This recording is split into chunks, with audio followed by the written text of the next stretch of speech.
All right, I hope I got some of the glare out of there. But this is the thing. The second thing about Africa is it brings in roughly $40 billion a year in food.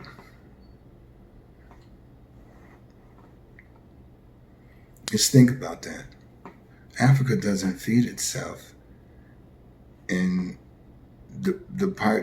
half of it is eaten from other countries, and the other part is starving to death while you got these niggas running around with billions. Jesus. 35 to 40 billion dollars they import per year just to eat. 70% of Eastern Africa's wheat comes from Ukraine. The numbers are horrible, and we're just getting started. We won't even talk about the income inequality or the per capita indexes. There's a million demographics we could go over to illustrate the sense of urgency we have as African Americans to do something about Africa. We might need to go buy it up. You know what I'm saying? We're a military. You know, we can go over there and take over Africa.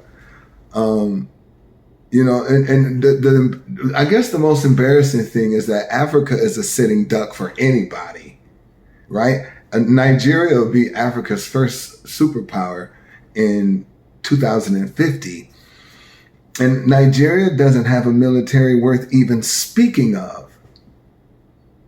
No African nation is in the top 20, except I think Egypt. Yeah. It's just sad. So we need to start having the right conversations instead of Africans sitting around talking about how African Americans are whatever, right? So we really need to expose Africa and really start investing in Africa and really, you know, over the next 100, 200 years, from my mouth to God's ears, somebody's going to take Africa. It should be African Americans. Africa should be taken. I am convinced that in 150 more years, we'll be having the same conversation about the Fulani, the Igbo, and the Yoruba. I think that Africans are incapable of unity. I think they're incapable of solving their own problems.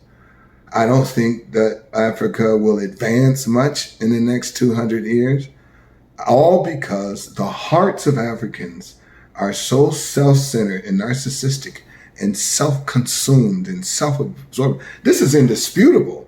We have too many instances of absolute maggots and pieces of shit. Excuse my language. I mean, America is in no position to judge anybody, but I don't really consider myself an American. I'm a black man in America.